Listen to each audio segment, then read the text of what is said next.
Mes mains ne fonctionnaient plus correctement depuis le matin. J'avais du mal à boutonner mon chemisier et la tasse de thé n'arrêtait pas de glisser de mes doigts peu coopératifs.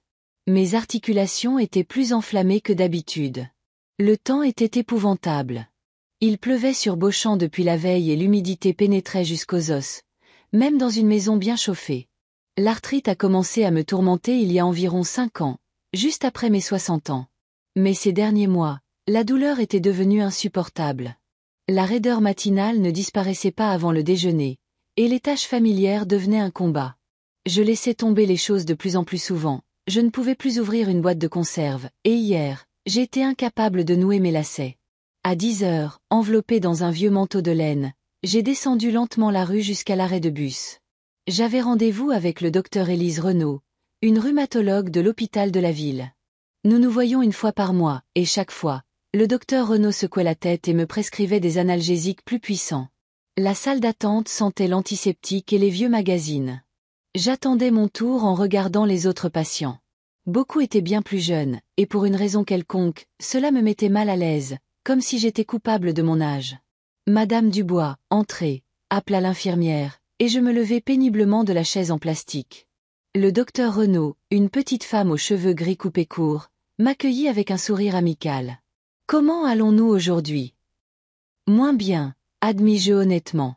Les antidouleurs n'aident plus beaucoup. » Le médecin examina attentivement mes mains, notant les articulations rouges et enflées, effectua quelques tests de mobilité, et finalement s'assit à son bureau pour consigner les résultats. « Madame Dubois, je crains que nous devions revoir votre plan de traitement, » dit-elle sérieusement. « La maladie progresse plus vite que prévu.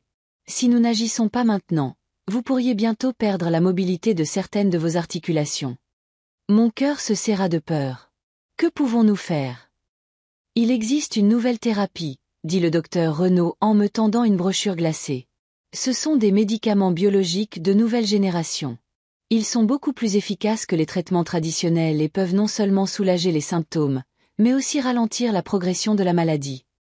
Je feuilletai la brochure. Les photos montraient des personnes âgées souriantes jouant avec leurs petits-enfants, jardinant et faisant du sport. Cela semble merveilleux, dis-je, pleine d'espoir. Mais il y a un problème. Le docteur Renaud ôta ses lunettes et se frotta le nez. Ces médicaments sont chers. Très chers. Votre assurance et votre mutuelle ne couvrent qu'une petite partie du coût. Combien ? Ma bouche devint sèche. Quand le médecin annonça le montant, je faillis m'étouffer. 20 000 € pour le traitement complet. Je n'avais pas cette somme. Je comprends que c'est une dépense considérable, dit doucement le docteur Renaud. Mais croyez-moi, les résultats en valent la peine. Nous avons des patients qui ont retrouvé une vie normale après cette thérapie. Je hochai la tête, essayant de rassembler mes esprits. J'avais des économies, environ 15 000 € que j'avais mis de côté pour les coups durs. Mais ce n'était toujours pas assez. À la maison, je suis restée assise longtemps à la table de la cuisine, regardant la brochure et cherchant une solution. Je pouvais faire un emprunt, mais les banques étaient réticentes à prêter aux retraités. Vendre quelque chose de valeur ? Je n'avais presque rien à part ma maison, et déménager à mon âge semblait impensable. Il restait une option. Me tourner vers mon fils. Michel gagnait bien sa vie dans une compagnie d'assurance. Bien sûr, il avait sa propre famille, un crédit immobilier, des enfants adolescents. Mais ne l'avais-je pas aidé toute ma vie pour pouvoir compter sur son soutien dans les moments difficiles ? Je pris le téléphone et composai le numéro de mon fils. Ma belle-fille répondit. « Bonjour, Hélène. » La voix de Corinne semblait joyeuse. « Comment vas-tu ? » « Coussicoussa, ma chère. Est-ce que Michel est là ? » « Il est au travail, mais il ne devrait pas tarder. » « Quelque chose ne va pas ? » « J'ai besoin de lui parler. C'est important. Veux-tu que je lui demande de te rappeler en rentrant ? » « Oui, s'il te plaît. » « Ou tu sais quoi ? Je vais passer ce soir. Ce sera mieux. » La maison de son fils était toujours bruyante. Zoé, sa petite fille de 15 ans, écoutait constamment de la musique.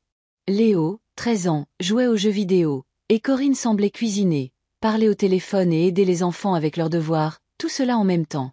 Michel arrivait généralement en dernier, fatigué après le travail, et s'installait immédiatement dans son fauteuil préféré avec une bouteille de bière.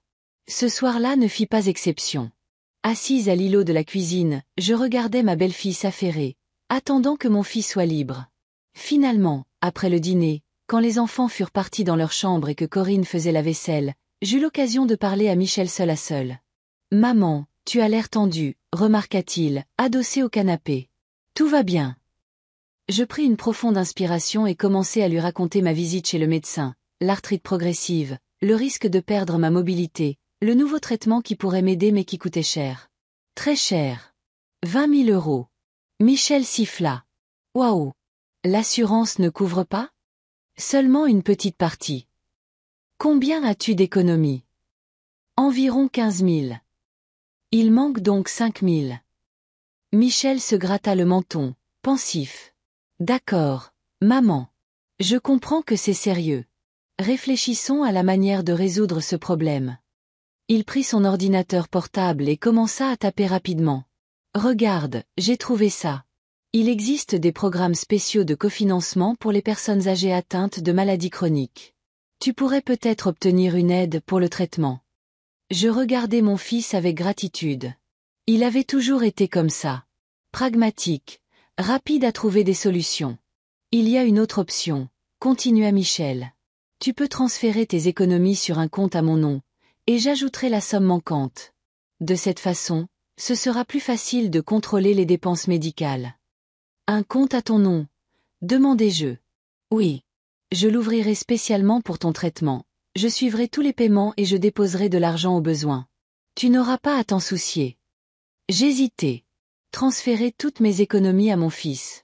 D'un autre côté, c'était de l'argent familial et Michel avait toujours été fiable. De plus, il ajouterait la somme manquante. D'accord, acceptai-je. Quand pouvons-nous le faire? Faisons-le demain. Je prendrai ma journée et nous irons à la banque ensemble. Le lendemain, Michel passa me prendre tôt le matin et nous allâmes à la banque. Le processus prit environ 1 heure. Nous dûmes remplir de nombreux formulaires, signer des documents et vérifier nos identités. Finalement, les 15 000 euros furent transférés sur un nouveau compte ouvert au nom de Michel Dubois. Voilà, dit-il en sortant de la banque. Maintenant, je m'occupe de tout. Prends rendez-vous pour le traitement et je paierai les factures directement. Je me sentis soulagé. Pour la première fois depuis longtemps, j'avais l'espoir que la douleur s'atténuerait, que je pourrais à nouveau tenir des aiguilles à tricoter dans mes mains, jouer avec mes petits-enfants et travailler dans le jardin. 2 jours plus tard, j'appelai la clinique pour m'inscrire au traitement. Nous pouvons commencer la semaine prochaine, dit l'administratrice. Mais nous avons besoin d'une confirmation de paiement. Bien sûr, je vais demander à mon fils de transférer l'argent. Je composai immédiatement le numéro de Michel, mais le téléphone était indisponible. Je pensais qu'il était occupé au travail et lui envoyai un message lui demandant de contacter la clinique pour le paiement. Il n'y eut aucune réponse. Le soir, j'essayai de nouveau d'appeler mon fils, mais en vain. Corinne ne répondit pas non plus. C'était étrange. Ma belle-fille répondait toujours au téléphone. Je commençais à m'inquiéter. Peut-être que quelque chose était arrivé. Ce n'est que le lendemain, en consultant ma page de réseaux sociaux, que j'avais créée sur l'insistance de mes petits-enfants, que je vis de nouvelles photos sur le profil de Corinne. Elle montrait la famille de mon fils se prélassant sur une plage de sable blanc, buvant des cocktails au bord de la piscine et faisant du jet ski. La géolocalisation indiquait l'endroit, les Bahamas. Je n'en croyais pas mes yeux. J'agrandis l'une des photos où Michel souriait largement en levant un verre d'une boisson colorée. La date de publication était la veille. Les mains tremblantes, je composai le numéro de mon fils. Après quelques sonneries, il répondit enfin. « Oui, maman. » Le bruit des vagues et de la musique se faisait entendre en arrière-plan. « Michel, tu es en vacances. » J'essayais de parler calmement, même si mon cœur battait à tout rompre. « Oh, tu as vu les photos. » « Oui, on a décidé de prendre des vacances. Ça faisait longtemps qu'on le prévoyait. » « Mais l'argent pour mon traitement? » J'ai appelé la clinique. Ils attendent le paiement. Il y eut une pause. Puis Michel dit d'un ton neutre. « Écoute, maman. On en parlera à mon retour. Ce n'est pas le meilleur moment. Quand rentrez-vous? » Je sentis une boule se former dans ma gorge. « Dans 10 jours. Ne t'inquiète pas tant. Quelques semaines ne feront aucune différence. » Michel, j'essayais de toutes mes forces de ne pas crier. Tu as dépensé mon argent pour des vacances. L'argent qui était destiné à mon traitement. Une autre pause. Puis Michel parla, sa voix sonnant irritée. Tu sais quoi, maman? J'en ai marre que tu dramatises toujours tout. Corinne et moi, on se tue au travail. Les enfants grandissent, et on ne peut même pas s'offrir des vacances décentes. Alors, oui, j'ai pris ton argent. La belle affaire. Tes articulations te feront mal pendant quelques mois. Tu ne vas pas en mourir. Mais le médecin a dit que je pourrais perdre ma mobilité. Les médecins font toujours peur pour te soutirer plus d'argent. Tu as vécu 67 ans. Ton traitement peut bien attendre. J'étouffais d'indignation et de douleur. Michel, c'était toutes mes économies. Comment as-tu pu? Écoute, la voix de mon fils prit une tonalité métallique. J'en ai assez de cette conversation. On rentrera et on décidera quoi faire pour ton traitement. Maintenant, laisse-moi tranquille, d'accord? Je suis en vacances. Ton traitement n'est pas mon problème en ce moment. Il aboya et raccrocha. Je restais assise, serrant le téléphone, incapable de croire ce que je venais d'entendre. Mon fils, mon garçon, que j'avais élevé seul après la mort de mon mari, à qui j'avais tout donné, en qui j'avais mis toute mon âme. Il avait volé mon argent. Il avait volé ma santé. Il avait volé mon avenir. Les larmes coulaient sur mon visage et je n'essayais même pas de les essuyer. 15 000 euros. Tout ce que j'avais s'était transformé en cocktail sur la plage et en jet-ski. Le téléphone glissa de mes doigts affaiblis et tomba sur le sol avec un bruit sourd. Je ne le remarquais pas. Je regardais par la fenêtre le ciel gris de Beauchamp et je pensais que je ne connaissais pas du tout mon fils. Je ne suis pas sortie de la maison pendant 3 jours. Je ne répondais pas au téléphone. Je n'ouvrais pas les rideaux. La douleur dans mes articulations s'intensifiait, mais elle semblait maintenant insignifiante comparée à la douleur dans mon cœur. La trahison de mon fils était physiquement palpable, comme un coup de poing dans le ventre qui me coupait le souffle. Le 4e jour, on frappa avec insistance à la porte. Je voulais l'ignorer, mais les coups ne cessaient pas. Quand j'ai finalement ouvert, Élise Fournier, ma meilleure amie depuis l'école, se tenait là. « Mon Dieu, Hélène, tu as une mine affreuse, dit-elle sans détour en entrant. J'essaie de t'appeler depuis 2 jours. Qu'est-ce qui se passe? Élise alla directement à la cuisine, mit la bouilloire en marche et commença à sortir des provisions de son sac. Du pain, du fromage, des pommes.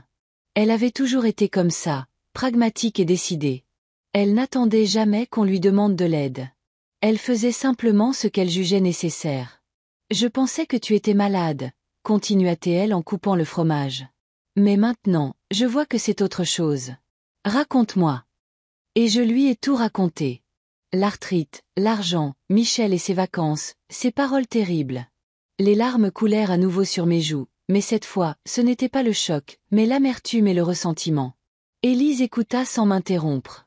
Seulement dans les moments les plus émouvants, elle me serrait la main ou secouait la tête. Quand j'eus fini, elle resta silencieuse un long moment. Puis elle dit, « Tu sais, Hélène, je ne te l'ai jamais dit, mais ton Michel a toujours été un égoïste pourri gâté. Tu en as trop fait pour lui. Tu ne l'as jamais aimé, tentais-je de défendre mon fils par vieille habitude. Non, je l'aimais parce que tu l'aimais.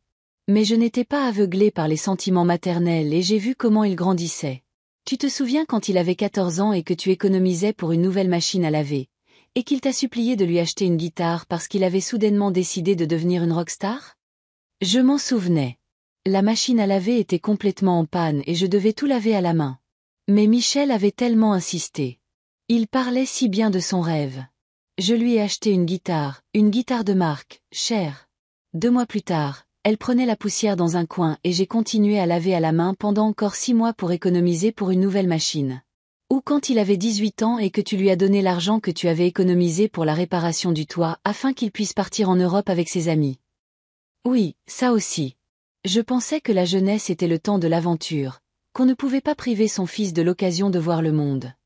Et puis j'ai passé tout l'hiver à mettre des seaux sous les fuites du toit. Hélène, comprends. Élise me versa plus de thé. Il ne s'agit pas seulement de l'argent. C'est que Michel n'a jamais apprécié tes sacrifices. Il les considérait comme acquis, et il le fait toujours. Je restais silencieuse. Les paroles de mon ami étaient douloureuses, mais vraies. Michel obtenait toujours ce qu'il voulait, et j'étais toujours prête à lui donner tous ceux que j'avais pour le rendre heureux. Qu'est-ce que je vais faire maintenant? Demandai-je. Je n'ai pas d'argent pour le traitement et il semble que je ne pourrai pas le récupérer non plus. D'abord, tu dois manger et te ressaisir. Élise était catégorique.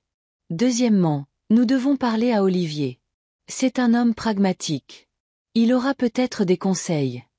Olivier Durand vivait à côté depuis plus de 20 ans. Il était devenu veuf à peu près en même temps que moi, et depuis, nous nous aidions occasionnellement à la maison. Il réparait les robinets qui fuyaient et les serrures coincées, et je lui préparais parfois le dîner ou des tartes. Rien de romantique, juste de bonnes relations de voisinage. Élise l'appela, et une demi-heure plus tard, Olivier était assis à ma table de cuisine, sirotant son thé et écoutant attentivement l'histoire de la trahison de mon fils. Quel salaud, fut tout ce qu'il dit quand j'eus fini. Son visage habituellement bonhomme était devenu dur. Je suis désolé, Hélène, mais ton fils s'est comporté comme un parfait crapule. Que dois-je faire maintenant? Répétai-je ma question. Tu pourrais le poursuivre en justice, suggéra Olivier. C'est une escroquerie. Il t'a soutiré ton argent par la ruse. Je secouai la tête. Non, je n'irai pas au tribunal. Je ne veux pas étaler nos problèmes de famille en public. De plus, l'argent a été transféré volontairement, tout est en règle.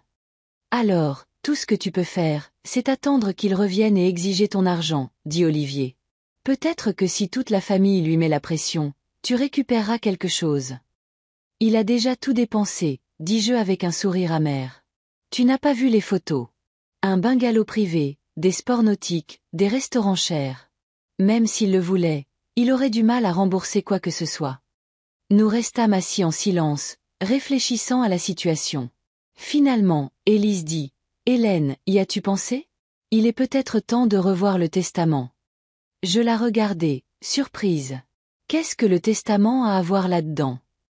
Eh bien, si je me souviens bien, Michel est ton seul héritier, dit Élise prudemment. La maison, les économies, tout lui revient. Après ce qui s'est passé, peut-être vaut-il la peine de se demander s'il mérite cet héritage. Je n'y avais jamais pensé. En effet, de nombreuses années auparavant, peu après la mort de mon mari, j'avais rédigé un testament désignant Michel comme mon unique héritier. Cela semblait naturel. À qui d'autre laisserais-je mes biens, sinon à mon fils unique? Peut-être qu'Élise a raison, approuva Olivier. Pense à tes petits-enfants. Zoé et Léo sont innocents, et si Michel obtient tout, qui sait s'ils enverront un jour un centime? De plus, ajouta Élise, cela pourrait le faire réfléchir. S'il apprend qu'il a perdu son héritage à cause de ce qu'il a fait, peut-être que ça lui servira de leçon. Je n'étais pas sûre. Punir mon fils en le déshéritant. Cela semblait trop cruel.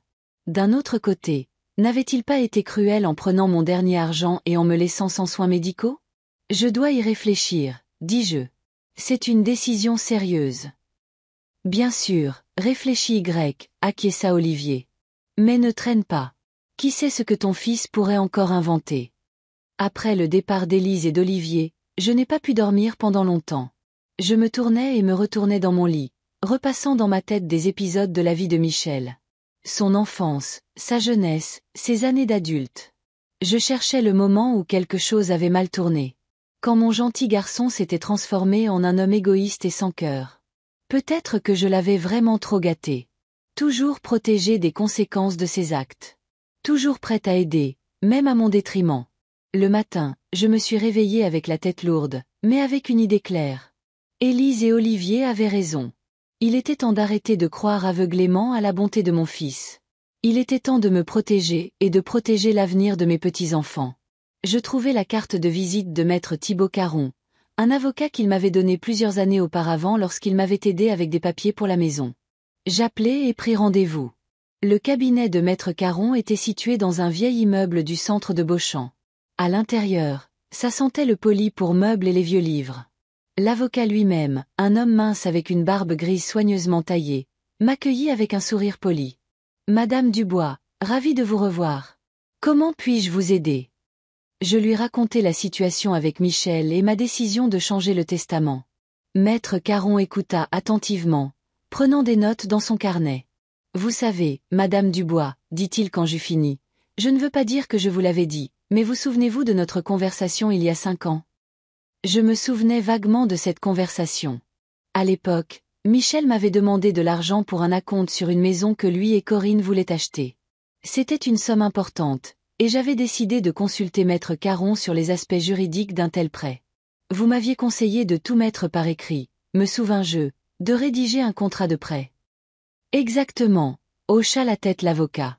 Et je vous avais également prévenu que les relations financières familiales mènent souvent à des conflits, surtout si une partie est habituée à ne faire que prendre et non à donner.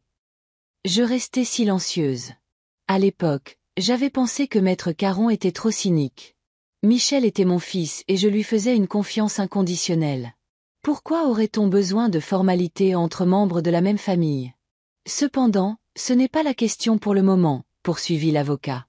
Vous voulez changer le testament. Discutons des changements que vous souhaitez apporter. Nous avons passé près de 2 heures à discuter de diverses options. Maître Caron suggérait des solutions juridiques et je les pesais en termes d'équité et de soucis pour mes petits-enfants. Finalement, nous sommes parvenus à l'accord suivant. Ma maison resterait en ma possession jusqu'à ma mort, puis elle serait vendue. 30% du produit de la vente irait à une fondation caritative aidant les personnes âgées atteintes d'arthrite. Les 70% restants, ainsi que toutes mes économies, seraient placés sur un compte bloqué pour l'éducation de Zoé et Léo. L'argent leur serait versé pour payer leurs études supérieures et autres besoins éducatifs, et ils ne pourraient accéder au reste qu'à l'âge de 25 ans. Michel ne recevait rien. Êtes-vous sûr de vouloir exclure complètement votre fils de votre testament? Demanda Maître Caron. Cela pourrait entraîner une bataille juridique après votre décès. Il pourrait contester le testament. Qu'il le conteste. J'étais ferme dans ma décision. Vous aurez toutes les preuves de ses actions. De plus, je ne l'exclus pas complètement. Il est le père de Zoé et Léo, et s'il leur arrive quelque chose, l'argent du fonds reviendra à moi, puis à lui. Mais je ne veux pas qu'il ait un accès direct à cet argent. J'ai vu comment il gère les finances. Maître Caron hocha la tête et commença à rédiger les documents. Pendant qu'il travaillait, je regardais autour du bureau. Des bibliothèques anciennes, des fauteuils en cuir, des photographies au mur. L'une attira mon attention. Un cliché. En noir et blanc d'un couple de personnes âgées devant la maison même où se trouvait maintenant le cabinet. Ce sont mes parents, dit Maître Caron, remarquant mon regard. Mon père était avocat comme moi. Ma mère était femme au foyer. Ils ont été ensemble pendant 52 ans jusqu'au décès de mon père. C'était un beau couple, dis-je sincèrement. Oui, ils étaient spéciaux. Ils m'ont appris tout ce que je sais sur la justice. Maître Caron sourit à ce souvenir. Vous savez, mon père disait souvent qu'être avocat, c'est défendre ceux qui ne peuvent pas se défendre eux-mêmes. J'essaie de suivre ce principe. Défendre les vieilles dames naïves comme moi. Pas naïve, Madame Dubois. Confiante. Ce sont 2 choses différentes. La naïveté est de la bêtise. La confiance, c'est croire au meilleur chez les gens. Il n'y a pas de honte à cela. Ces paroles me réconfortèrent un peu. Ces derniers jours, je n'avais cessé de me reprocher d'avoir cru Michel si facilement, d'avoir été assez stupide pour lui donner mon argent. Mais peut-être que ce n'était pas ma bêtise, mais sa méchanceté. Maître Caron termina avec les documents et me les tendit pour que je les signe. Je lus chaque ligne lentement, réalisant la gravité du moment. Ce n'était pas seulement un changement dans un document juridique. C'était l'aveu de la vérité amère sur mon fils. L'aveu qu'il ne méritait pas ma confiance et mon amour inconditionnel. Et maintenant? Demandai-je en signant la dernière page. Maintenant, je vais enregistrer le testament auprès des autorités compétentes et il prendra effet, expliqua Maître Caron. Votre document précédent sera automatiquement révoqué. Vous en recevrez une copie dans quelques jours. Michel la prendra-t-il? Pas par moi. Le contenu du testament est confidentiel jusqu'au décès du testateur. Mais si vous décidez de le lui dire vous-même, c'est votre droit. Je n'étais pas sûre de vouloir parler à Michel de ma décision. D'un côté, cela pourrait être une leçon pour lui. De l'autre, cela pourrait provoquer un nouveau conflit, et je n'en avais plus la force. Je vais y réfléchir, dis-je. Quand je quittai le cabinet de Maître Caron, il brunait dehors. Un temps d'automne typique pour Beauchamp. Je n'avais pas de parapluie, mais pour une raison quelconque, la pluie ne me dérangeait pas. Au contraire, les gouttes sur mon visage semblaient purificatrices, lavant la douleur et le ressentiment accumulés. Je marchais lentement, ressassant ma décision. Était-ce la bonne? Était-ce trop cruel? Étais-je aussi égoïste que Michel, ne pensant qu'à mes propres blessures? Mais ensuite, je me suis souvenu des visages de Zoé et Léo. Leur avenir était maintenant assuré. Ils auraient la possibilité d'étudier, de se développer et de construire leur vie. Même si leur père dépensait tout son argent en divertissement. Et une partie de l'argent irait aider des personnes âgées atteintes d'arthrite comme moi. C'était juste. À la maison, je me suis fait un thé et j'ai ressenti un étrange sentiment de calme pour la première fois depuis des jours. La douleur de la trahison de mon fils n'avait pas disparu, mais elle était devenue sourde et lointaine, comme une vieille blessure par temps de pluie.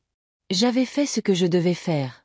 J'avais protégé mon avenir et celui de mes petits-enfants. Et peut-être avais-je donné à Michel une leçon dont il se souviendrait toute sa vie. Le téléphone sonna, me tirant de mes pensées. C'était Élise. « Alors, tu l'as fait ?» demanda-t-elle sans préambule. « Oui, répondis-je. Le testament a été changé. Michel ne touchera pas un centime. »« Et comment te sens-tu » Je fis une pause un instant. Tu sais, c'est étrange, mais je me sens soulagée. C'est comme si j'avais soulevé un lourd fardeau que je portais depuis des années. Ce n'est pas un fardeau, Hélène. Ce sont tes lunettes roses. Tu les as finalement enlevées et tu as vu la réalité. Peut-être qu'Élise avait raison. Peut-être avais-je vraiment regardé le monde à travers le prisme déformant de l'amour d'une mère pendant trop longtemps. Pendant trop longtemps, j'ai vu Michel comme le fils parfait, aveugle à ses défauts et à son égoïsme. « Qu'est-ce que tu vas faire pour le traitement » demanda Élise. « Je ne sais pas encore. Peut-être que je vais vendre quelques objets. J'ai des bijoux de famille de ma mère. Ça devrait valoir quelque chose. On trouvera une solution, dit Élise avec confiance.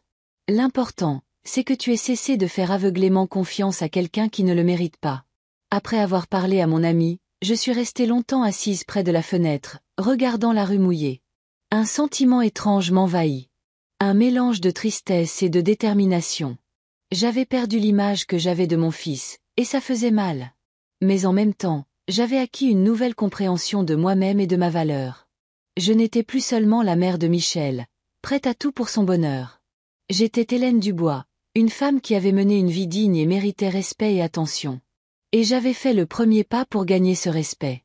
10 jours passèrent. Pas d'appel, pas de message de Michel.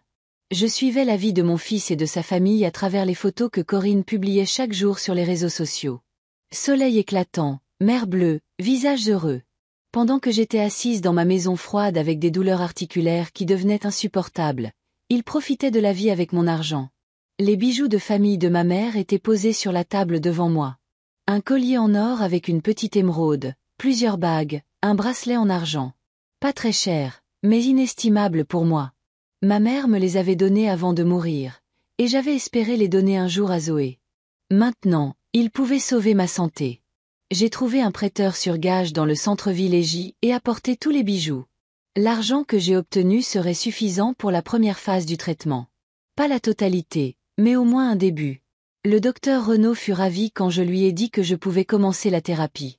C'est la bonne décision, Madame Dubois, dit-elle. Il ne sert à rien de retarder le traitement. Vous commencerez à voir des résultats dans 2 à 3 semaines. Le jour où j'ai reçu ma première injection du nouveau médicament, Michel et sa famille sont rentrés à Beauchamp. Je l'ai appris par Olivier, qui les a vus par hasard décharger leurs valises d'un taxi. Bronzé et reposé, dit Olivier avec un mépris non dissimulé. Ton fils a même donné un pourboire généreux au porteur. Bien sûr, c'est facile de jeter l'argent des autres. Je m'attendais à ce que Michel appelle ou passe tout de suite. Nous ne nous étions pas quittés en très bons termes, et je pensais qu'il devrait au moins essayer de s'expliquer. Mais le téléphone est resté silencieux. Un jour passa, puis 2, puis 3. Aucune nouvelle de mon fils. Le 4e jour après leur retour, on frappa à la porte. J'ouvris et vis Corinne. Elle avait l'air embarrassée et tenait un sac en papier dans ses mains. « Bonjour, Hélène. Je peux entrer ?» Je reculai silencieusement, laissant ma belle-fille entrer dans la maison.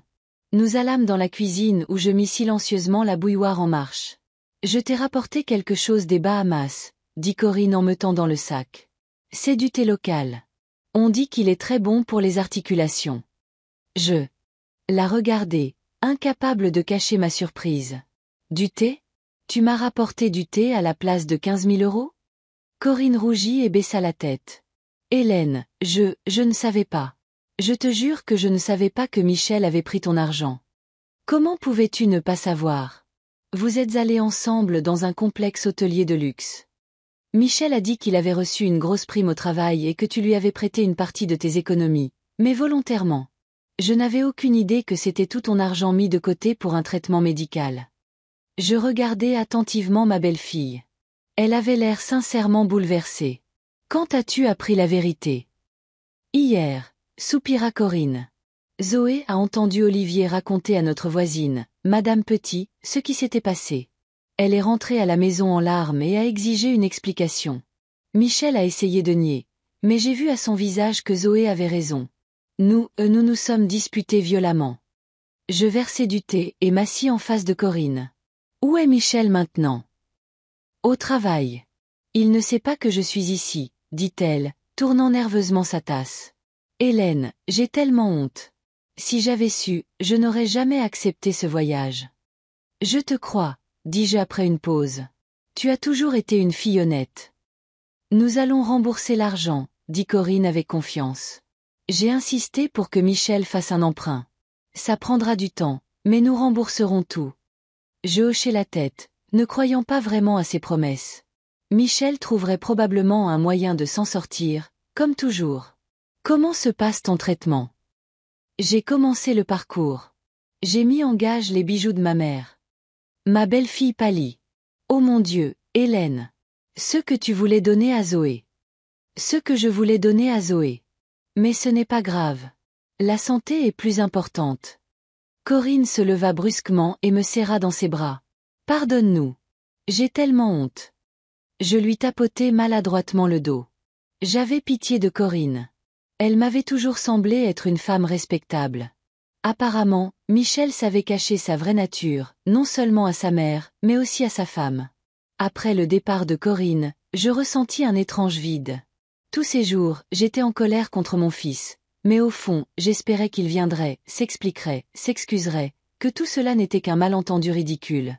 Mais la visite de Corinne confirma que Michel m'avait délibérément trompé et n'avait même pas jugé nécessaire de s'excuser. Les jours suivants se passèrent dans un calme relatif. J'allais à mes rendez-vous, faisais le ménage et voyais Élise. Peu à peu, la nouvelle des agissements de Michel se répandit dans tout Beauchamp. C'est une petite ville et tout le monde sait tout. À la pharmacie, la pharmacienne secoua la tête avec sympathie en me tendant mes médicaments. Au supermarché, la caissière proposa de m'aider à porter mes sacs. Même le facteur, habituellement taciturne, s'arrêta pour discuter et me demander comment j'allais. Un soir, le téléphone sonna. Je n'allais pas répondre. Je pensais que c'était encore Élise avec une autre suggestion d'aller au cinéma ou à une exposition pour me changer les idées. Mais quelque chose me poussa à décrocher. Hélène, c'est Linda Martin. Linda était la femme du patron de Michel, Hervé Martin. Nous nous étions rencontrés à quelques fêtes d'entreprise, mais n'avions jamais été particulièrement proches. Bonjour, Linda. Comment puis-je vous aider? J'appelle pour vous dire combien je suis désolée. Hervé m'a raconté ce que Michel a fait avec votre argent. C'est terrible. Merci pour votre sympathie, dis-je, ne sachant que dire d'autre. Hervé est très contrarié. Il a toujours considéré Michel comme un employé fiable. Maintenant, bien sûr, il ne peut plus le regarder de la même façon. Je ne dis rien. Je ne voulais pas discuter de mon fils avec des étrangers, aussi sympathiques soient-ils. Quoi qu'il en soit, poursuivit Linda, si vous avez besoin de quoi que ce soit, faites-le nous savoir.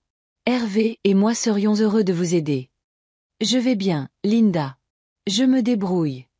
Oui. Hervé a dit que vous aviez trouvé un moyen de payer le traitement et que vous aviez changé votre testament. Très sage de votre part. Je me figeai. Qu'avez-vous dit à propos de mon testament?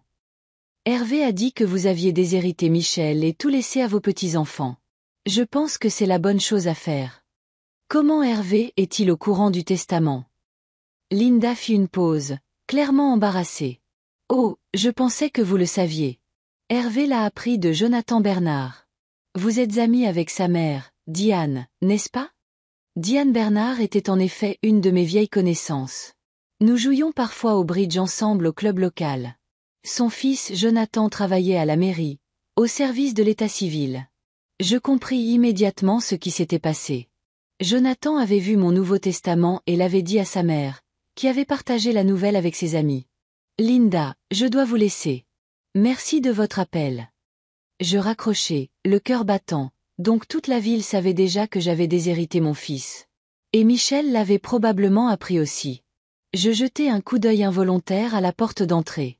Était-elle verrouillée? Mais Michel n'est pas venu ce soir-là, ni le lendemain. Je m'étais presque convaincu que tout irait bien quand, le samedi matin, le crissement des freins retentit dans l'allée. En regardant par la fenêtre, je vis la voiture de mon fils garée n'importe comment, directement sur la pelouse. Michel en sortit et se dirigea rapidement vers la maison. J'eus à peine le temps de m'éloigner de la fenêtre que la porte d'entrée s'ouvrit violemment. Michel ne prenait jamais la peine de frapper. « Maman !»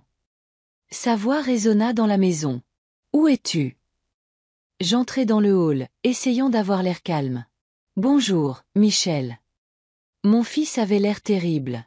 Son costume était froissé, ses yeux étaient rouges et il avait une barbe de plusieurs jours. Il ne ressemblait pas au joyeux vacancier des photos. « C'est vrai. » Il s'avança vers moi, agitant les bras. « Tu m'as rayé de ton testament ?» « Oui, » répondis-je simplement. « Vieille femme rancunière » cria Michel. « Comment as-tu pu ? Je suis ton fils unique. »« Et je suis ta seule mère, » dis-je calmement. « Ça ne t'a pas empêché de voler mon argent et de me laisser sans soins médicaux. »« Je n'ai rien volé. Tu l'as transféré sur mon compte toi-même. Parce que tu as promis d'ajouter la somme manquante et de payer mon traitement.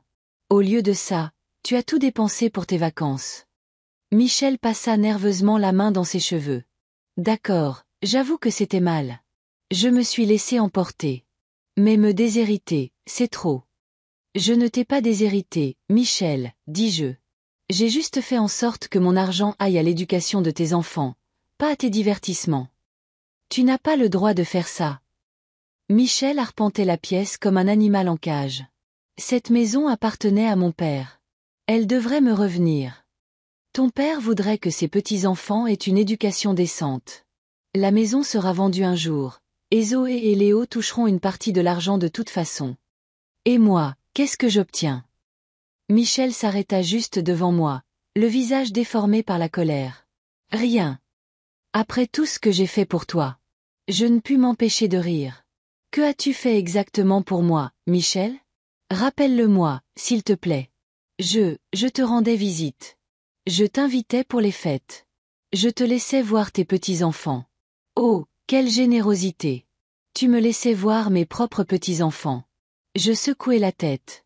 Et tout ce que j'ai fait pour toi ? Je t'ai élevé seul, je t'ai permis de faire des études, je t'ai aidé avec la compte pour ta maison, je gardais les enfants quand toi et Corinne vouliez une pause. Et comment m'as-tu remercié ? Tu as volé mes dernières économies. Je te rembourserai jusqu'au dernier centime. Cria Michel.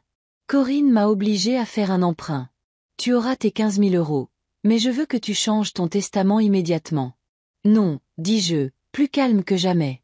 Il ne s'agit pas de l'argent, Michel. Il s'agit de confiance. Je ne crois plus que tu géreras mon héritage de manière responsable.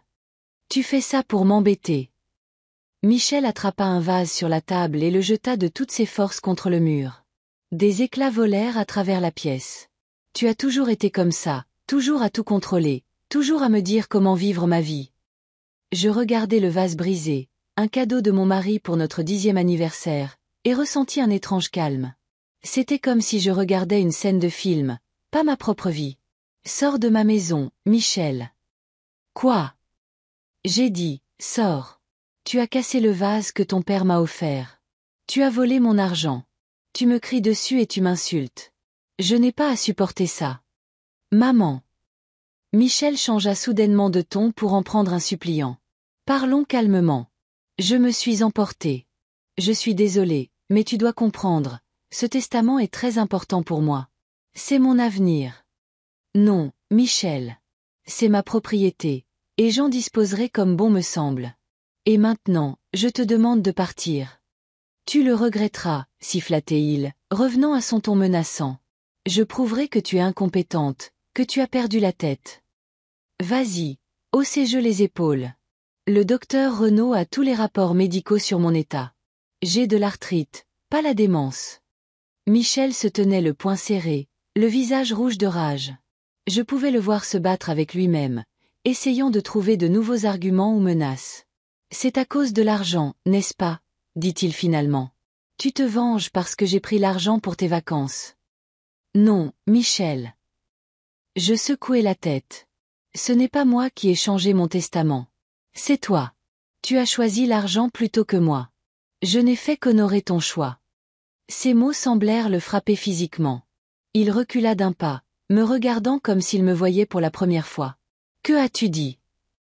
Tu as fait un choix, Michel. Quand tu as décidé de prendre mon argent au lieu d'aider avec mon traitement, tu as montré que tu accordais plus de valeur à tes plaisirs qu'à ma santé, plus qu'à notre famille.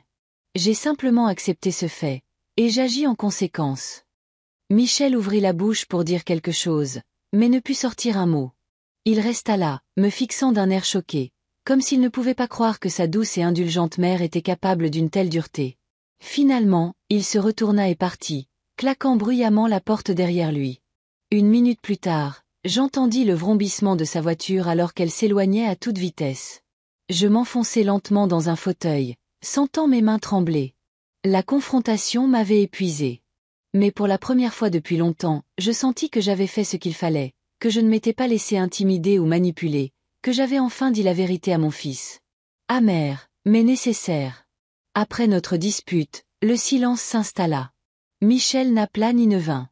Je n'avais de ses nouvelles que par Corinne, qui passait de temps en temps avec ses petits-enfants. Par elle, j'appris que mon fils était profondément déprimé, parlait à peine à la maison et restait de plus en plus tard au travail. Il a changé, Hélène, dit Corinne lors d'une de ses visites. Il est devenu renfermé et irritable. J'ai essayé de lui parler de ce qui s'est passé, mais il explose. Je hochai simplement la tête, sans ressentir beaucoup de sympathie. Mon traitement progressait lentement mais sûrement. Le docteur Renaud était satisfaite des premiers résultats. L'inflammation de mes articulations commençait à diminuer et la douleur était moins intense. Je pouvais déjà boutonner mes vêtements seul et j'ai même essayé de tricoter à nouveau. Les semaines passèrent. Un matin de début décembre, on frappa à la porte. J'ouvris et vis Michel, pâle et décharné, mais dans un costume impeccable et tenant un bouquet de mes lys préférés. « Maman », sourit-il avec incertitude. « Je peux entrer ?» Je m'écartai silencieusement, le laissant entrer dans la maison. Il alla dans la cuisine, posa les fleurs sur la table et regarda autour de lui comme s'il voyait la pièce pour la première fois. « Comment va ta santé ?» demanda-t-il en s'asseyant à la table. « Mieux, » répondis-je sèchement. « Le traitement aide. »« C'est bien, » hocha la tête Michel. « J'en suis content. » Il y eut une pause gênante. Je ne me pressai pas de rompre le silence, attendant que mon fils en vienne au fait de sa visite. « Maman, » dit-il finalement, « je suis venu m'excuser. Ce que j'ai fait était impardonnable. J'ai été égoïste, ne pensant qu'à moi. Prendre ton argent et te laisser sans traitement était une chose terrible à faire. » Je le regardai attentivement, essayant de voir de la sincérité dans ses yeux. Mais quelque chose me rendait méfiante. Peut-être son intonation trop répétée ou ses gestes calculés. J'ai beaucoup réfléchi ces dernières semaines, poursuivit Michel, au genre de fils que je suis, à la façon dont tu as toujours pris soin de moi, et je ne l'ai pas apprécié. Il sortit une enveloppe de la poche intérieure de sa veste et la posa sur la table. Voici 5 000 €. C'est la première partie de ce que je te dois. J'ai fait un emprunt comme Corinne l'avait promis. Je te verserai 5 000 par mois jusqu'à ce que j'aie tout remboursé. Je regardai l'enveloppe, mais ne la pris pas. Pourquoi fais-tu ça, Michel? Que veux-tu dire, pourquoi? Il avait l'air perplexe. Je t'ai dit que je voulais me racheter. C'est tout, maman, soupira Michel. Tu me lis toujours comme un livre ouvert.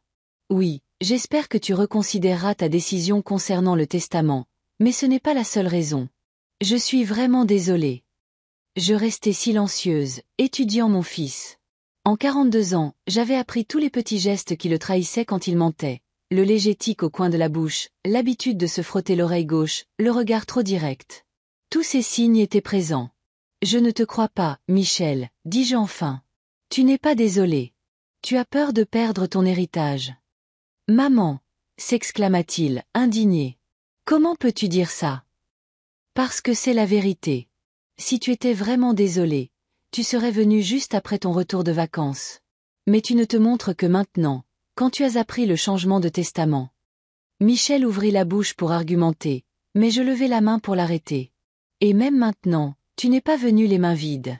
Tu as apporté de l'argent et des fleurs. Tu essaies d'acheter le pardon. Ce n'est pas juste.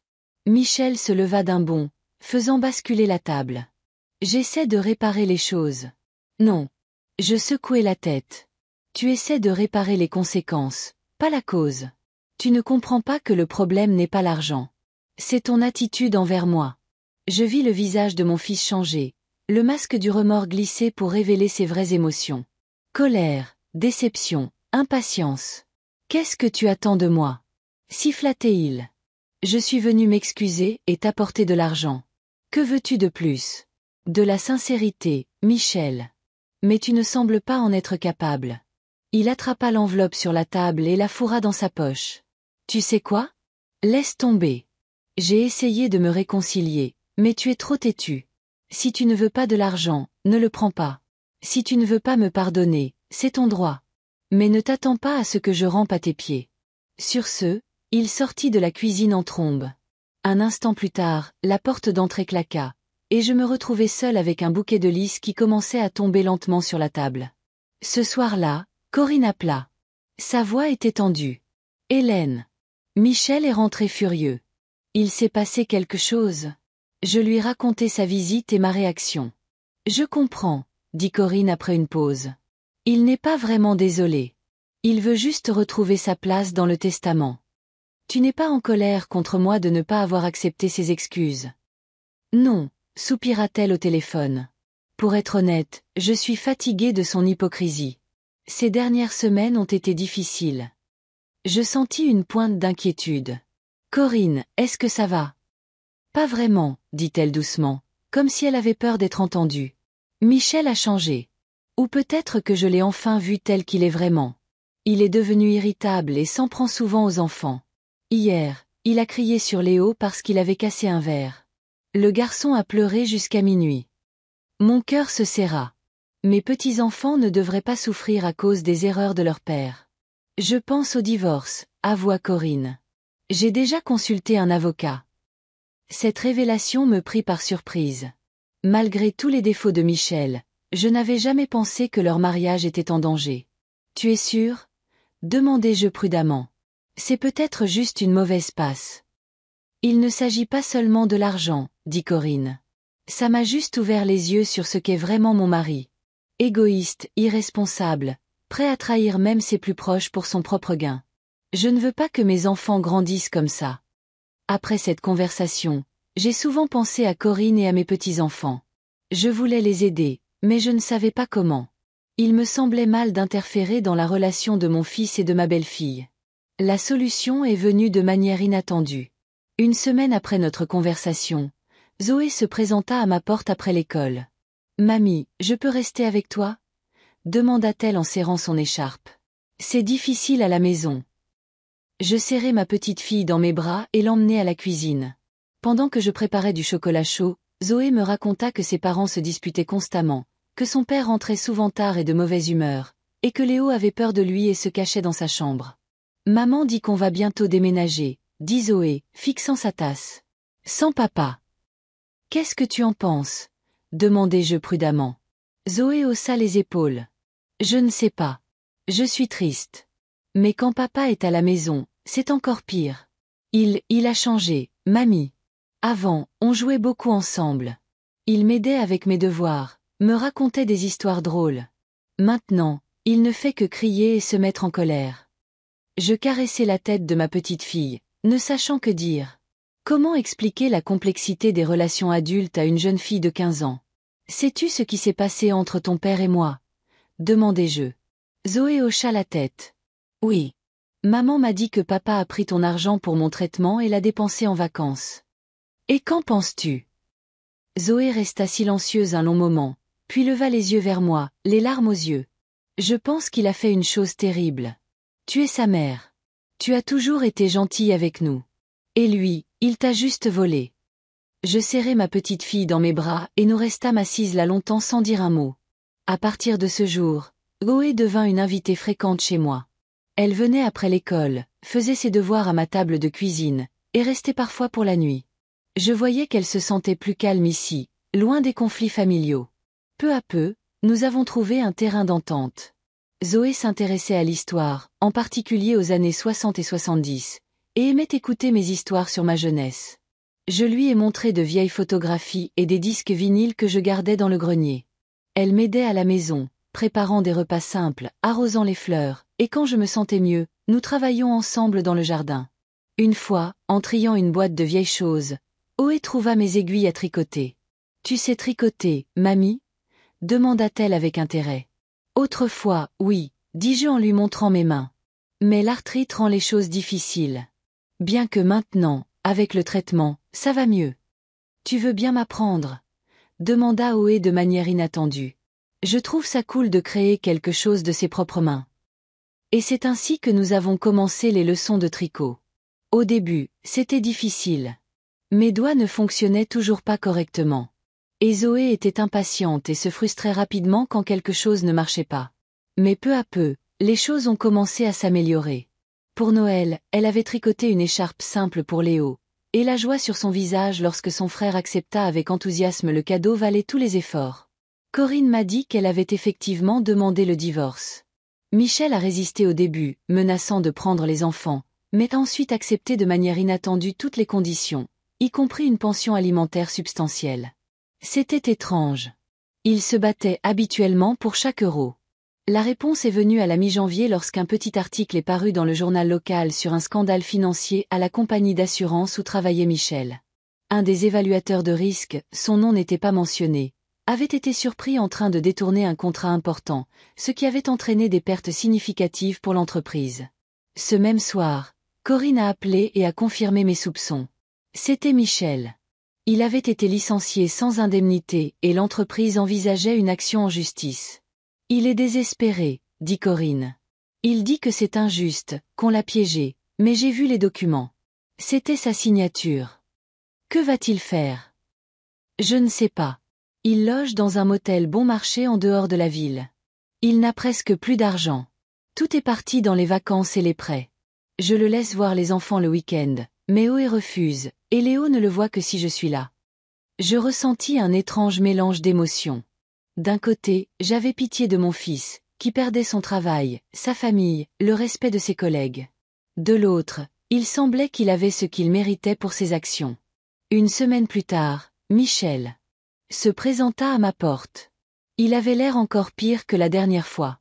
Ses vêtements étaient froissés, ses yeux cernés, et il avait un teint maladif. « Maman, j'ai besoin de ton aide, » dit-il sans préambule, en entrant dans la maison. Je le suivis silencieusement dans le salon. Michel s'assit dans un fauteuil, se prenant la tête entre les mains. « Je suis dans le pétrin. J'ai perdu mon travail. Corinne a demandé le divorce. Je n'ai pas d'argent. Bientôt, on me mettra à la porte du motel pour non-paiement. Comment puis-je t'aider ? Demandai-je, même si je connaissais déjà la réponse. J'ai besoin d'argent, Michel leva les yeux vers moi. Juste assez pour m'en sortir jusqu'à ce que je trouve un nouveau travail. Au moins quelques milliers. Je regardai mon fils et ne le reconnus pas. Où était l'homme confiant et prospère que je connaissais ? Assis en face de moi se trouvait un homme brisé qui avait tout perdu. Je n'ai pas cette somme, Michel, dis-je sincèrement. Tout ce que j'avais est parti dans ton traitement. Mais tu as ta retraite, sa voix prit un ton suppliant. Et la maison est payée. Tu pourrais faire un prêt hypothécaire. Je ne vais pas risquer le toit au-dessus de ma tête pour tes dettes, répondis-je fermement. Tu es un adulte, Michel. Trouve un travail. Ce ne sera peut-être pas aussi prestigieux qu'avant, mais quelque chose qui te permettra de payer tes frais de subsistance. Tu ne comprends pas. Il se leva d'un bond. Avec ma réputation, personne ne m'embauchera dans une bonne entreprise. Travailler comme caissier ou déménageur. C'est en dessous de toi ? Quand on n'a rien à manger, la dignité est la dernière chose à laquelle on pense, remarquai-je. Michel arpentait la pièce, puis s'arrêta brusquement. Et les 5 000 que je t'ai proposé de te rendre ? Tu les as refusés. Où sont-ils ? Je sentis que je rougissais. Je ne voulais pas le lui dire, mais je n'avais pas le choix. Je les ai donnés à un fonds de charité pour les personnes âgées atteintes d'arthrite. Michel me regarda fixement comme s'il ne pouvait en croire ses oreilles. Tu as, quoi? Tu m'as bien entendu. J'ai donné l'argent au fond. Il y fera plus de bien que si je l'avais simplement repris. Tu as donné mon argent à des étrangers, rugit Michel. Alors que ton propre fils est au bord de la pauvreté. Ce n'était pas ton argent, lui rappelai-je. C'était mon argent que tu as volé et que tu as ensuite essayé de récupérer en partie pour retrouver ta place dans le testament. Michel me regarda comme s'il voulait me frapper. Je n'avais jamais vu une telle rage dans ses yeux et reculai instinctivement. Tu ne m'as jamais aimé, siffla-t-il entre ses dents serrées. Tu n'as fait que me contrôler, me dire quoi faire, me critiquer, et maintenant que tu as la chance de me détruire complètement, tu l'as saisi avec joie. Ce n'est pas vrai, Michel. Je secouai la tête. Je t'ai aimé plus que tout au monde. Je t'ai donné tout ce que j'avais. Mon temps, ma force, mon argent. Mais tu as tout pris pour acquis. Jamais apprécié. Toujours voulu plus. Tu mens, cria-t-il. Si tu m'aimais, tu m'aiderais maintenant. Je ne vais pas cautionner ton comportement irresponsable, dis-je calmement. Ce n'est pas de l'amour, Michel. Le véritable amour, ce n'est pas seulement donner. C'est aussi exiger. Exiger d'être meilleur, d'être honnête, d'assumer la responsabilité de ses actes. Michel me regarda avec haine. Alors c'est comme ça. Pas d'aide. Je peux t'offrir un endroit où rester jusqu'à ce que tu trouves un travail, dis-je. Mais je ne te donnerai pas d'argent. Vivre avec toi, ricana-t-il avec mépris. Dans ce taudis? Non merci. Je préfère dormir dans ma voiture. Il se dirigea vers la porte mais se retourna sur le seuil. Tu le regretteras, maman. Quand les choses empireront, quand tu ne pourras plus prendre soin de toi. Souviens-toi de ce jour.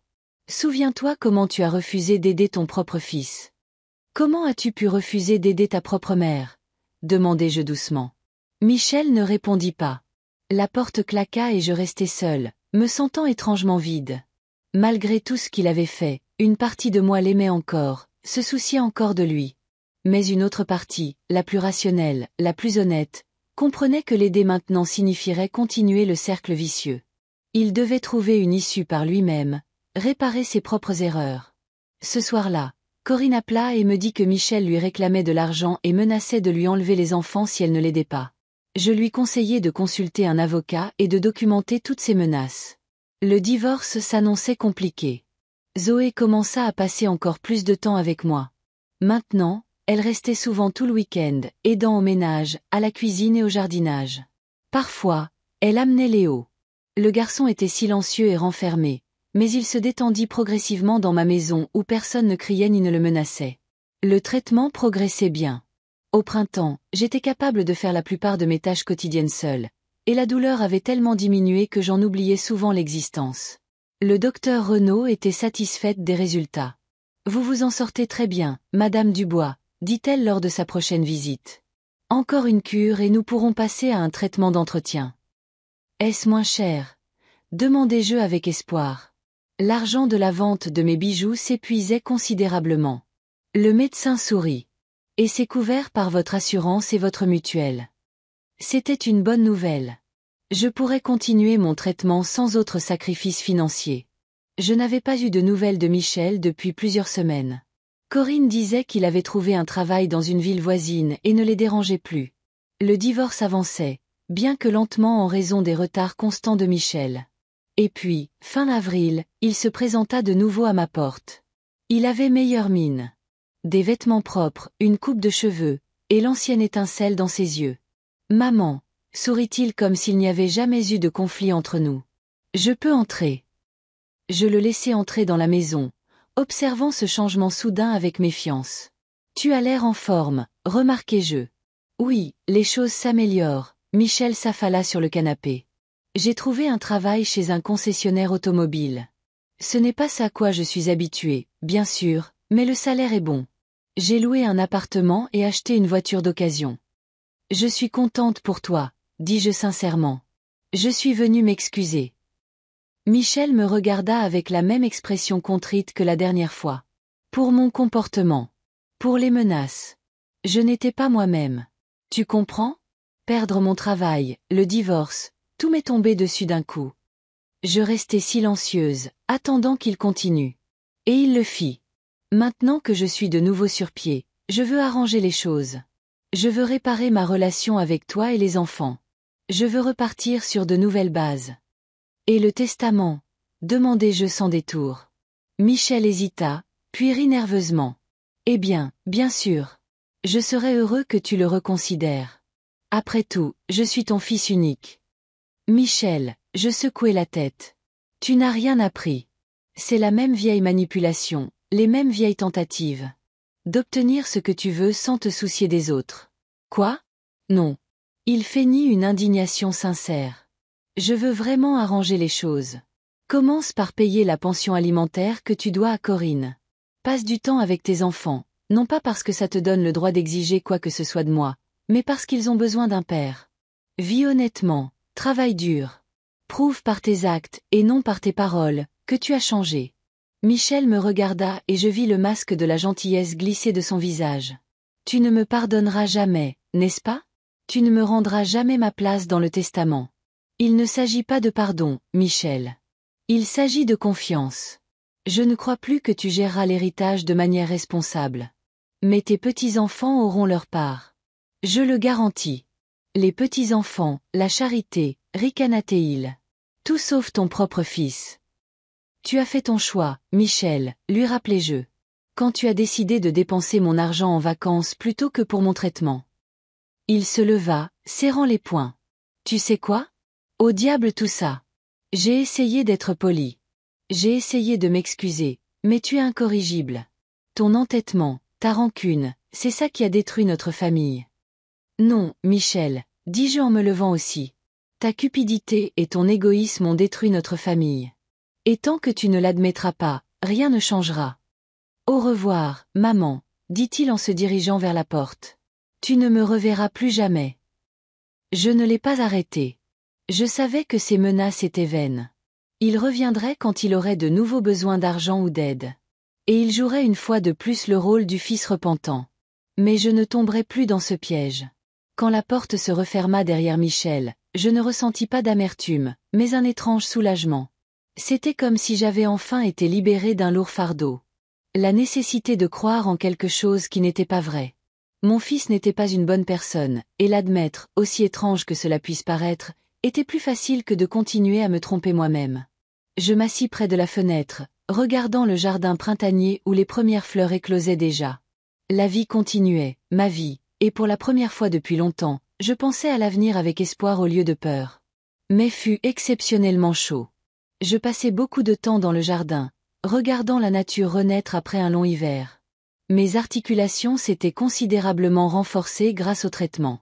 Je pouvais tenir les outils de jardin sans trop d'efforts, creuser de petits trous pour les semis et tailler les buissons. Mais sans l'aide d'Élise, je n'aurais pas pu continuer ma thérapie.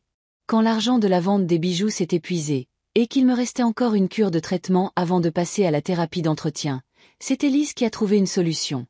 Il y a un programme de soutien dans notre ville pour les personnes âgées atteintes de maladies chroniques, m'a-t-elle dit en passant un matin. J'ai parlé à la coordinatrice, Madame Fleury.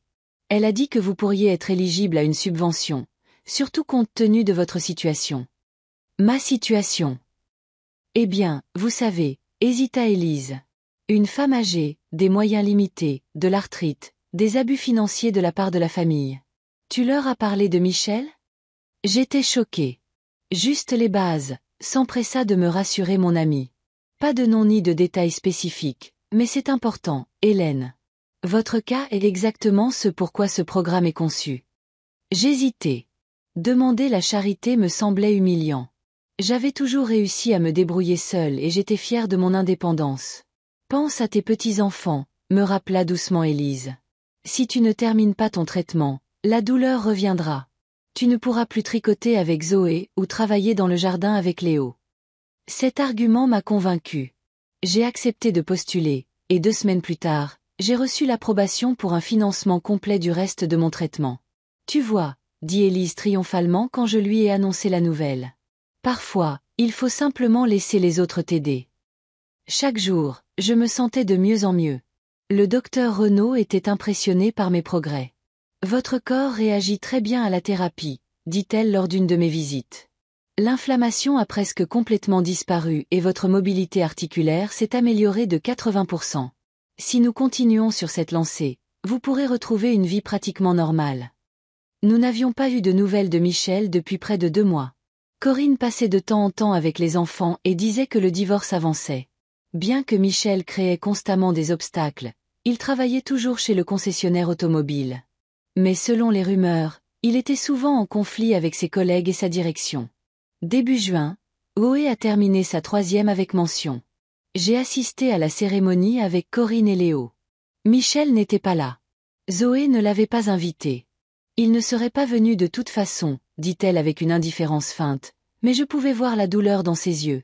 Après la cérémonie, nous avons fait une petite fête dans mon jardin. Corinne a préparé un barbecue. Léo a aidé au service, et Zoé a montré ses récompenses. Élise et Olivier sont venus et ont apporté de la limonade maison et une tarte aux fraises. C'était une journée chaude et joyeuse, remplie de rires et de mots gentils. Je regardais les gens réunis autour de la table et pensais à quel point ma vie avait changé au cours des 6 derniers mois. Oui, j'avais perdu confiance en mon fils, mais j'avais gagné un lien plus profond avec mes petits-enfants, renforcé mon amitié avec Élise et Olivier, et appris à accepter l'aide des autres. C'est peut-être là que résidait la vraie valeur, non pas dans les liens du sang, mais dans des relations humaines sincères. Le lendemain matin, le téléphone sonna. Le numéro était inconnu. Madame Dubois ? Demanda une voix masculine formelle. Mon nom est Warren Page, du cabinet d'avocats Page, Henry et Associés. Nous devons vous rencontrer pour une affaire importante. Quelle affaire ? Je me méfiais. Je préférerais en discuter en personne. Que diriez-vous de 15 heures aujourd'hui à notre bureau ? J'acceptai, bien que mon instinct me dise que rien de bon ne sortirait de cette réunion. Le cabinet d'avocats était situé dans un immeuble de verre moderne dans le centre d'affaires de Beauchamp. Warren Page était plus jeune que je ne l'avais imaginé, environ 35 ans, impeccablement vêtu avec des cheveux parfaitement coiffés. « Madame Dubois, merci d'être venue », dit-il en désignant une chaise en face de son bureau. « Je ne vais pas tourner autour du pot. Je représente votre fils, Michel Dubois, dans la procédure visant à vous faire déclarer légalement incapable. » Je sentis le sang quitter mon visage. « Quoi ? Votre fils s'inquiète de votre état mental, » dit Page calmement, comme s'il parlait de la météo. Il dit que ces derniers mois, vous avez montré des signes de paranoïa, de suspicion déraisonnable et que vous prenez des décisions financières étranges. Il pense que vous n'êtes plus capable de gérer vos propres affaires et que vous avez besoin d'un tuteur. C'est absurde. Ma voix tremblait d'indignation. Je suis en parfaite santé, et mon médecin peut le confirmer. Je suis heureux de l'entendre. Page sourit, mais ses yeux restèrent froids. Cependant, mon client a fourni des témoignages de plusieurs personnes qui ont remarqué des changements dans votre comportement. De plus, votre décision d'exclure votre fils unique de votre testament et de transférer une part importante de votre patrimoine à une fondation caritative pourrait être considérée comme un signe de pensée irrationnelle. Je regardais l'avocat, essayant de comprendre ce qui se passait. Michel avait décidé de me faire déclarer folle pour récupérer son héritage. C'était si bas, si méprisable, que ça m'en coupait le souffle. « Monsieur Page, dis-je finalement, je ne vais pas discuter de cela avec vous. Je vais contacter mon avocat. »« Comme vous le souhaitez, » dit-il en me tendant le dossier. « Voici une copie de la requête au tribunal. L'audience est prévue pour le 23 juin. Je vous conseille de bien vous préparer. » Je quittai le bureau les jambes tremblantes. Une seule pensée me traversait l'esprit. Comment mon propre fils pouvait-il tomber si bas ? En rentrant chez moi, j'appelai immédiatement maître Thibaut Caron et lui racontai ce qui s'était passé. L'avocat écouta attentivement, posa quelques questions et m'assura qu'il prendrait l'affaire en main. « Ne vous inquiétez pas, Madame Dubois, dit-il. Des cas comme celui-ci ne sont pas rares, surtout quand il s'agit d'héritage. Mais votre fils n'a aucun fondement réel pour sa demande. Nous prouverons facilement votre capacité juridique. » « Comment a-t-il pu penser que ça marcherait ? Me demandai-je. « Le désespoir, » répondit simplement maître Caron. « Les gens ont tendance à s'accrocher aux branches quand ils sont acculés. » Les 2 semaines suivantes furent consacrées à la préparation de l'audience. Maître Caron rassembla des documents, des témoignages et des rapports médicaux. Je subis une expertise psychiatrique indépendante, qui confirma que j'étais saine d'esprit et que je n'avais aucun trouble mental. Élise et Olivier furent indignés quand ils apprirent le plan de Michel. Ce type a complètement perdu la conscience, dit Olivier avec colère. Faire déclarer sa propre mère folle pour de l'argent. Il ne pouvait pas tomber plus bas.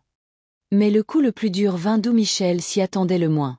Quand Corinne apprit son plan, elle vint me voir avec la ferme intention d'aider. « Je témoignerai en votre faveur, Hélène, dit-elle. Et les enfants aussi. Du moins, Oé sera certainement d'accord. Léo est trop jeune pour le tribunal, mais nous pouvons fournir une déclaration écrite de sa part. Vous n'êtes pas obligé de faire ça, dis-je, touché par son soutien. Cela pourrait compliquer votre divorce. Il est déjà compliqué, haussa les épaules Corinne. Mais il y a des choses plus importantes que les procédures judiciaires, comme la justice. Le jour de l'audience était chaud.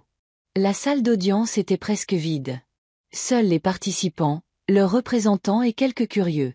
Je remarquai Diane Bernard dans un coin, manifestement là pour recueillir des informations pour les ragots locaux. Michel était assis à la table de la défense avec Warren Page. Il évitait de regarder dans ma direction, plongé dans des papiers. Il avait l'air tendu et nerveux. La juge Perrin, une femme âgée au regard perçant, commença l'audience à 10 heures précises. Nous sommes réunis ici pour examiner la requête de monsieur Michel Dubois, visant à faire déclarer sa mère, Hélène Dubois, incapable, et à être nommé tuteur de sa personne et de ses biens, annonça-t-elle. Maître Page, vous pouvez présenter les motifs de cette requête. L'avocat de Michel se leva et commença un long discours sur mon état mental prétendument détérioré. Selon lui, j'étais paranoïaque, j'accusais faussement mon fils de vol, je prenais des décisions financières irrationnelles et j'avais changé mon testament sous l'influence d'idées délirantes de persécution. Madame Dubois a besoin de protection contre elle-même, conclut Page. Et qui de mieux pour prendre soin d'une mère que son fils aimant? Je pus à peine contenir mon rire face à ce mensonge éhonté. Maître Caron, remarquant mon état, me tapota le bras pour me rassurer. Maître Caron, c'est à votre tour, dit la juge. Mon avocat se leva, ajusta sa veste et commença son discours. Calme, mesuré et basé sur des faits. Madame la juge, la déclaration de monsieur Dubois est non seulement infondée, mais c'est aussi une tentative d'escroquer sa mère de ses biens, dit-il. J'ai des preuves irréfutables de la pleine capacité juridique de madame Dubois. Il présenta au tribunal les résultats d'une expertise psychiatrique indépendante, le rapport du docteur Renaud sur ma santé physique et les témoignages d'employés de banque concernant ma capacité à gérer mes finances. De plus, continua maître Caron, j'aimerais attirer l'attention du tribunal sur la véritable raison de cette déclaration. Il y a 6 mois, monsieur Dubois s'est frauduleusement approprié les économies de sa mère de 15 000 €, qui avaient été mises de côté pour son traitement médical. Au lieu d'aider sa mère, il a dépensé l'argent pour des vacances en famille. Un murmure parcourut la salle d'audience. Michel pâlit et chuchota quelque chose avec véhémence à son avocat. « Avez-vous des preuves pour étayer cette affirmation ?» demanda la juge. « Oui, madame la juge », dit maître Caron en présentant des relevés bancaires confirmant le transfert d'argent et les dépenses ultérieures. Comme vous pouvez le voir, les fonds ont été retirés dans une agence de voyage, des hôtels et des restaurants aux Bahamas. Après cet incident, madame Dubois a sagement décidé de réviser son testament pour protéger les intérêts de ses petits-enfants et empêcher le gaspillage de leur héritage par son fils irresponsable. La juge Perrin étudia attentivement les documents, puis regarda Michel. « Monsieur Dubois, souhaitez-vous commenter ces déclarations ?» Michel se leva, tripotant nerveusement sa cravate. « C'était un malentendu, madame la juge. Ma mère m'a donné l'argent volontairement, sans condition. Puis elle a soudainement changé d'avis et l'a réclamé. J'avais déjà commencé à la rembourser, mais elle a refusé d'accepter mes paiements. C'est un mensonge. Lâchez-je. Madame Dubois, s'il vous plaît. » La juge me regarda sévèrement. « Vous aurez l'occasion de parler. Maître Caron, avez-vous des témoins ? » « Oui, madame la juge. J'aimerais appeler Corinne Dubois, l'épouse du demandeur. » Michel tressaillit alors que Corinne se levait de son siège et se dirigeait vers la barre des témoins. Après avoir prêté serment, elle raconta clairement et concise tout ce qu'elle savait de la situation. Comment Michel m'avait trompé, comment il avait dépensé l'argent des vacances, comment il avait essayé de le lui cacher. « Et quelle est votre opinion sur l'état mental de madame Dubois ?» demanda maître Caron. « Hélène est parfaitement saine d'esprit et rationnelle, » dit Corinne fermement. « Elle pense clairement, prend des décisions judicieuses et s'occupe de ses petits-enfants. Si quelqu'un présente un comportement irrationnel, c'est mon mari. Page tenta de discréditer le témoignage de Corinne en insinuant qu'elle était partiale à cause du divorce, mais la juge le coupa rapidement. Le témoin suivant était Zoé. La jeune fille de 15 ans se comporta avec une dignité remarquable en parlant du temps qu'elle passait avec moi, de la façon dont nous tricotons ensemble, travaillons dans le jardin et discutons de livres. Ma grand-mère est la personne la plus intelligente que je connaisse, conclut-elle. Elle ne dit jamais rien de mal sur mon père, même si elle en a tout à fait le droit. Elle se protège juste, elle et nous, de son irresponsabilité. Quand Page commença à l'interroger, Zoé regarda droit vers Michel. « Papa, pourquoi fais-tu ça? Est-ce que l'argent est plus important que l'honneur ?» Michel détourna le regard, incapable de supporter la question directe de sa fille. Après les témoignages d'Élise, d'Olivier et du docteur Renaud, le tribunal se retira pour délibérer. Cela dura moins d'une demi-heure. Lorsque la juge Perrin revint, son visage était sévère. La requête de M. Michel Dubois visant à faire déclarer sa mère incapable est rejetée comme étant totalement dénuée de fondement, annonça-t-elle.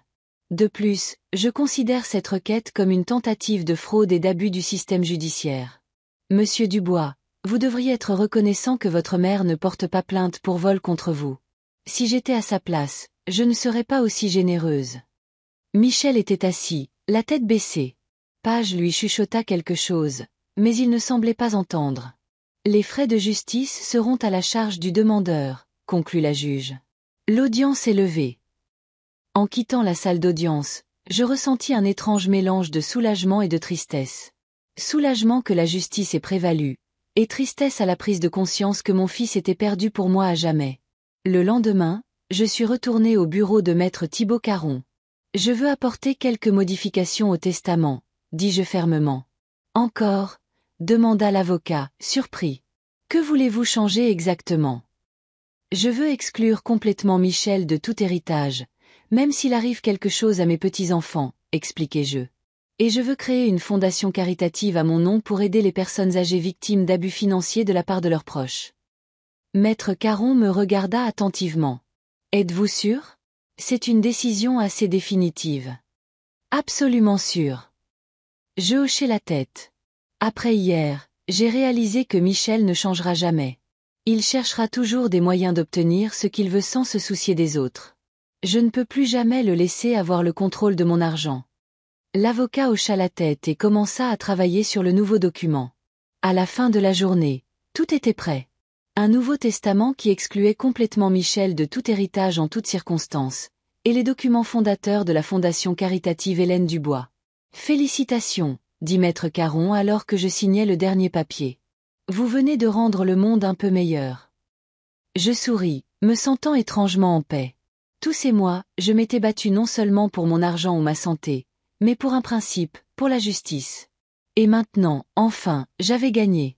Juillet apporta un temps chaud et une nouvelle phase dans ma vie. Je suis passé à une thérapie d'entretien, beaucoup moins chère et couverte par mon assurance. Ma santé s'est considérablement améliorée.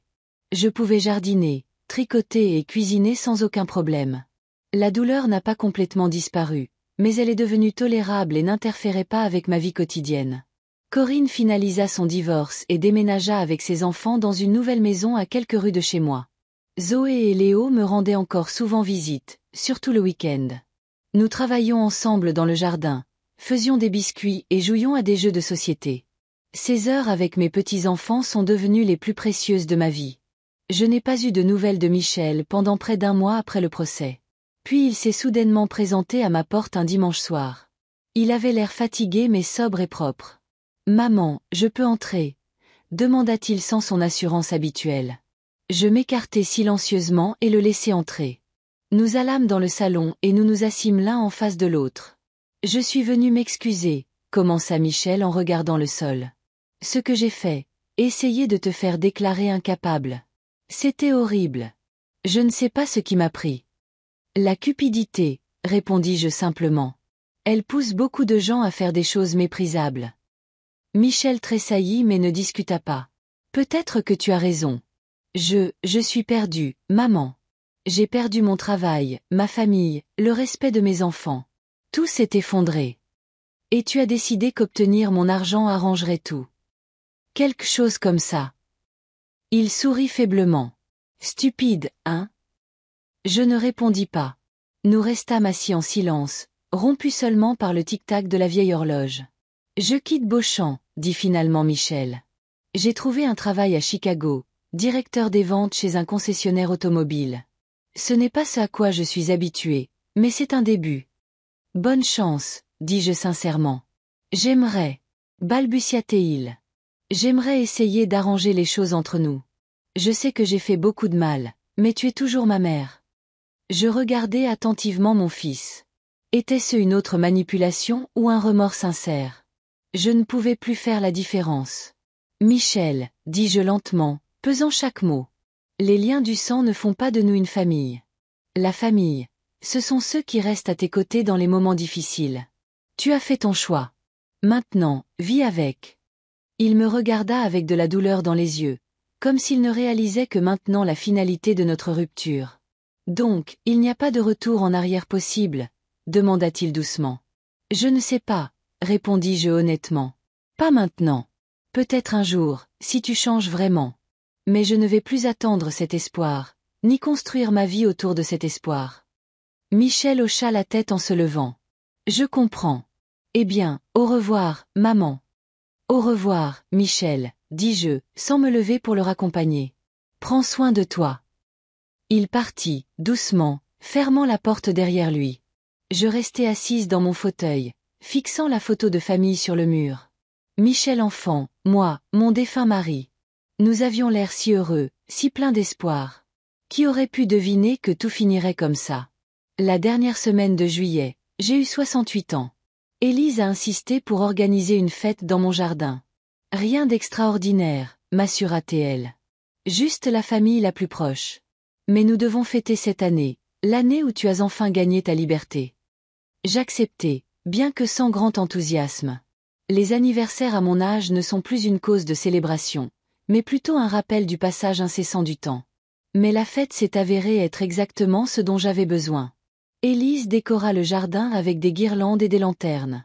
Olivier prépara un barbecue sur le nouveau grill qu'Élise et lui m'avaient offert. Corinne prépara un gâteau. Zoé et Léo firent des cartes maison et me présentèrent un album de photos de notre « nouvelle famille », comme ils l'appelaient. Nous étions assis à une longue table sous un pommier, mangeant, buvant, riant et nous remémorant des histoires drôles. Le soleil se couchait lentement à l'horizon, peignant le ciel de nuances de rose et d'or.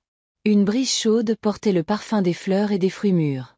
À un moment donné, je remarquai un mouvement près de la haie au bord de la propriété. En regardant de plus près, je vis Michel. Il se tenait à l'ombre des arbres, observant notre célébration. Nos regards se croisèrent un instant et je vis de la compréhension dans ses yeux, la compréhension qu'il avait perdu quelque chose de bien plus précieux que l'argent ou les biens. Il avait perdu le droit de faire partie de ce moment, de ce bonheur, de cette famille. Michel hocha lentement la tête, comme s'il acceptait sa défaite, et disparut dans le crépuscule. « À ta santé, Hélène !» Élise leva son verre. « À ta santé, ta sagesse et ta force !»« À mamie !» s'exclamèrent ses petits-enfants. « À notre famille !» ajouta Corinne en serrant les enfants dans ses bras. Je regardais ces gens, non liés à moi par le sang, mais qui étaient devenus ma vraie famille, et je sentis mon cœur se remplir de chaleur. La perte de mon fils avait été douloureuse, mais elle m'avait ouvert les yeux sur les vraies valeurs, l'honnêteté, la loyauté, le soutien mutuel. À cet instant, assise dans mon jardin fleuri, entourée de gens qui se souciaient vraiment de moi, je réalisais que malgré toutes les épreuves que j'avais endurées, j'étais heureuse. Vraiment heureuse.